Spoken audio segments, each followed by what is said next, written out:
This is Times Drive and I'm Joel Pereira, and this right here is yet another hatch with a Hyundai badge on its grille. Now it's been priced and positioned between the i10 and the i20 and should have logically been called the i15. But then who listens to me? Instead, Hyundai have gone and rather imaginatively called it the Grand i10. This car, which made its global debut in India this week, is essentially the new i10, though the made-for-India version will be 100mm longer than the version sold in Europe, and hence the Grand tag on the boot. The old i10 will continue to be sold, with the i20 at the premium end of Hyundai's hatch spectrum. Like most Hyundais, here too you have a diesel and a petrol option, and the car I'm driving right now is the 1.1-litre CRDI diesel. It's essentially the same engine you'll find in the older i20. But with one cylinder chopped off. Still, it is a next generation diesel, which means you're getting quite a bit of power from an engine this small. The diesel engine, putting out 70 bhp and about 164 newtons of torque, feels better than the older diesel that you'd find in the i20. Don't get us wrong though, it's not fast by any standards, but if you push this engine hard, it doesn't feel labored, like running out of steam at every gear. That being said, this car is in its element in its natural habitat, i.e. the urban and suburban sprawl where this car will spend most of its time.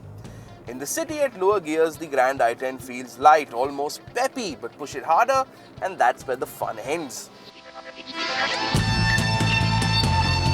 Compensating for this lack of power is an ARAI fuel efficiency rating of 24 kilometers to a litre for the diesel, and that should take some of the sting away. In the real world though, out on the highway, expect a mileage of about 18 to 20 kilometers to the litre.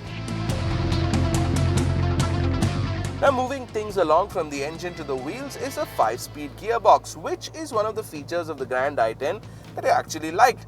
The ratios are short, allowing you to change quickly, and the clutch feels light. You've also got an electrically powered steering wheel that feels pretty light at low speeds and weighs up as you build up the pace. But there isn't much feel to it, nothing close to what you'd get from another car this size, like say the Brio or even the Ford Figo. We said earlier that this engine loses steam at higher speeds, which is kind of tragic because unlike most Hyundais, the Grand i10 feels pretty stable when you do eventually cross 100. It does not have that baby animal wobble that you find in the i10. Now, no one ever said that Hyundais were smart, sharp handlers, but if there's one thing you can say about these cars, it's that they really know how to pamper a guy. Because with most Hyundais you buy, especially the high-end versions, you're always getting gadgetry that you'd normally find in cars that cost twice as much.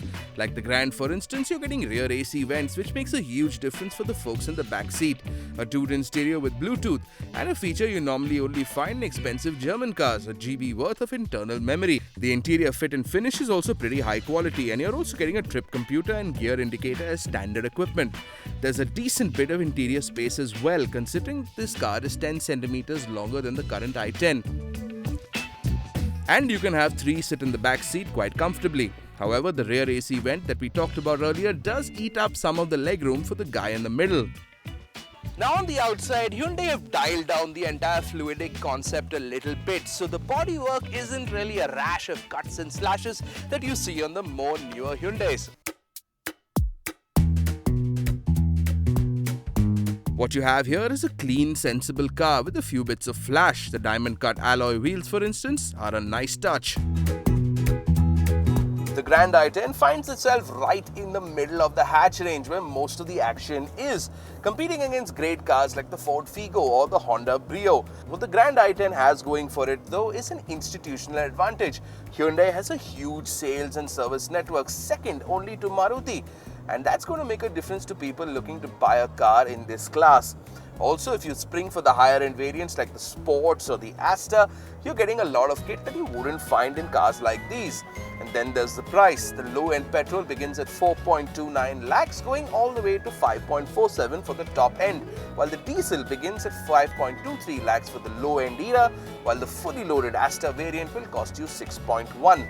At this price, the Grand i10 is a very attractive car, and it does look like Hyundai have a winner on their hands.